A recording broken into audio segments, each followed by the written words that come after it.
അവൻ്റെ ദേഹത്ത് മുഴുവൻ മുറിവുകളായിരുന്നു.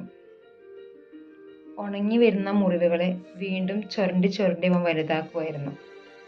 പല സ്ഥലത്തു നിന്നും ചോര ഒഴുകുന്നുണ്ടായിരുന്നു. ദേഹത്ത് മുഴുവൻ പൊടിയായിരുന്നു.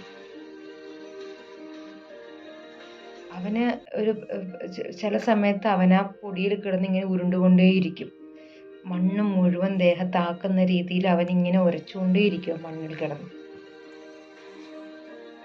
കണ്ണുകൾ ഒരു പ്രത്യേക രീതിയിൽ അടച്ചിട്ട് അവൻ ഇങ്ങനെ പല്ലിങ്ങനെ കാണിച്ച് ചിരിച്ചിട്ടേയിരിക്കും. അവൻ്റെ ഒരു പല്ല് എങ്ങനെയോ നഷ്ടപ്പെട്ടു. ദേഹം ഒരു പ്രത്യേക രീതിയിൽ ആട്ടിക്കൊണ്ടേയിരിക്കും. അതിലും രസകരം, അവൻ സ്വന്തം കൈവെള്ളയിലേക്ക് തുപ്പുകയും ഒരു പ്രത്യേക രീതിയിൽ ആ തുപ്പല് കറക്കി സ്വയം പിന്നെയും കുടിക്കുകയും ചെയ്യും. ഞാൻ ആദ്യമായിട്ട് കണ്ട കുട്ടിയാണത്. എനിക്ക് കിട്ടിയ സിവിയർ കുട്ടി. അവന് 8 കോണ്ടാക്റ്റോ ഒന്നും തന്നെ ഇല്ല. ഒരു നിമിഷം കൊണ്ട് അവൻ ഫുഡ് കഴിച്ചു തീർക്കും. ഞാൻ പഠിപ്പിക്കാൻ വിളിക്കുമ്പോൾ അവൻ അപ്പുറത്തെ സൈഡിൽ കൂടി പോയി ഫസ്റ്റ് ഫ്ലോറ് നിമിഷങ്ങൾക്കകം ഓടി ഇറങ്ങി ഞാൻ പഠിപ്പിക്കുന്ന സ്ഥലത്ത് വന്നിരിക്കും. ആദ്യം കുറച്ച് ദിവസം എനിക്കത് മനസ്സിലാവില്ലായിരുന്നു. ഞാൻ വേഗം ഇവൻ്റെ പുറകെ ഞാൻ ഓടി ഫസ്റ്റ് ഫ്ലോറ് മുഴുവൻ ഓടി തിരിച്ച് വരുമ്പോഴേക്കും അവൻ എൻ്റെ പൊസിഷനിൽ വന്നിരിക്കുന്നുണ്ടാവും. ഒരു 2 ദിവസം കൊണ്ട് അവൻ്റെ ശരീരത്തിലുണ്ടായിരുന്ന എല്ലാ മുറിവുകളും തന്നെ എൻ്റെ കയ്യിലും വന്നു തുടങ്ങി. കാരണം അവന് ടെൻഷൻ ആവുമ്പോൾ അവൻ നമ്മുടെ കയ്യിൽ പിടിക്കുമ്പോൾ ആ പ്രഷർ നമ്മുടെ കയ്യിലേക്ക് വരികയും നമ്മുടെ ശരീരത്തിന് തൊലി അവൻ അള്ളിയെടുക്കുകയും ചെയ്യും. അവൻ്റെ കയ്യിൽ ഒരു നുള്ളു നഖം പോലും ഇല്ല. കാരണം ഇവൻ്റെ ഈ ബിഹേവിയർ കാരണം അവൻ്റെ പാരൻസ് എല്ലാ ദിവസവും നഖം വെട്ടാൻ ശ്രമിക്കും. അതൊരു വളരെ ബുദ്ധിമുട്ടുള്ള കാര്യമെന്നാണ് അവൻ്റെ പാരൻസ് പറഞ്ഞത്. അന്നത്തെ കാലത്ത്, അതൊരു 10-16 വർഷങ്ങൾക്ക് മുന്നേ, ഈ ഓട്ടിസം എന്ന് പറഞ്ഞത് വളരെ വിരലിലെണ്ണാവുന്നത് മാത്രം ഉണ്ടായിരുന്നുള്ളൂ. അതുകൊണ്ട് തന്നെ ആയിരിക്കാം ഞാൻ ആദ്യമായിട്ട് കാണുന്ന കുട്ടിയാണ് അവൻ. എനിക്ക് ഓട്ടിസത്തിൻ്റെ യാതൊന്നും തന്നെ അറിയില്ലായിരുന്നു. അവന് ശരിക്കും നല്ല സെൻസറി ഇമ്പയർമെൻ്റ് ഉണ്ടായിരുന്നു. അതിനുശേഷം ഞാൻ അതുപോലത്തെ ഒരു കുട്ടിയെ കണ്ടത് കഴിഞ്ഞ കൊല്ലമാണ്. അവനിതുപോലെ പല്ല് കടിച്ച് പിടിച്ച് നമ്മളെ ഭയങ്കരമായിട്ട് ഉപദ്രവിക്കുമായിരുന്നു. എല്ലാ സ്പെഷ്യൽ എഡ്യൂക്കേറ്റേഴ്സിൻ്റെ കയ്യിൽ നല്ല മുറിവുകളുണ്ടായിരുന്നു. അവൻ്റെ മുടിയിൽ മുഴുവൻ ഇങ്ങനെ അഴുക്ക് ഇങ്ങനെ കൂടിയിട്ട് ഇങ്ങനെ ചട പിടിച്ചിരിക്കുമായിരുന്നു. കാരണം അവൻ്റെ മുടിയെ തൊടാൻ അവൻ ആരെയും സമ്മതിക്കില്ല.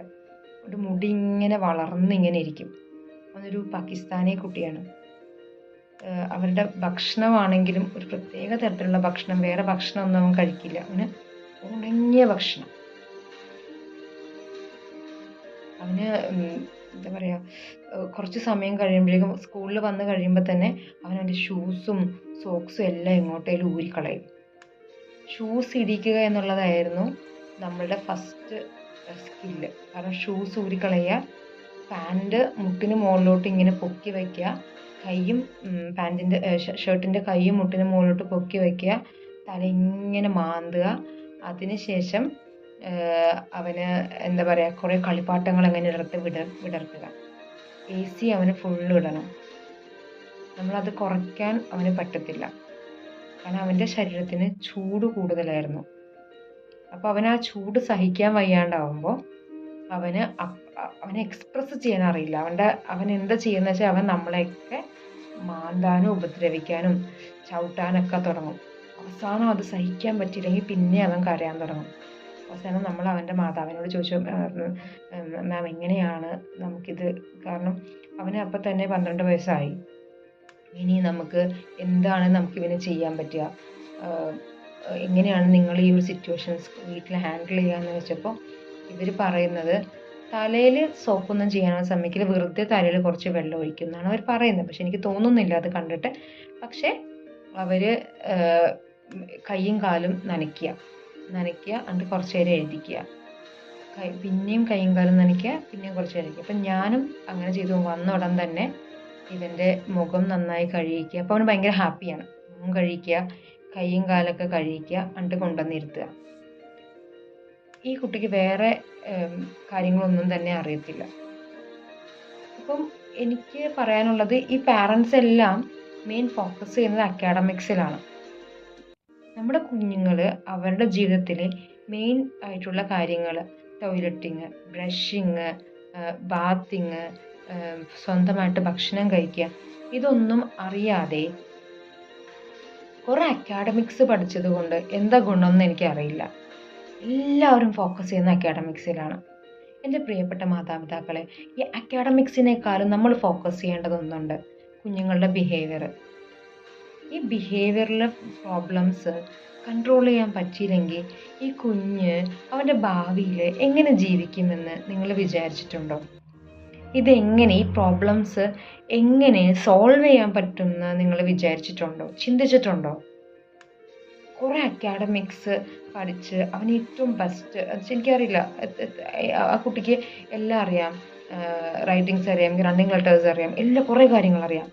പക്ഷെ അവൻ്റെ ജീവിതത്തിലെ ബേസിക് ആയിട്ടുള്ള കാര്യങ്ങളൊന്നും തന്നെ അവന് അറിയത്തില്ല.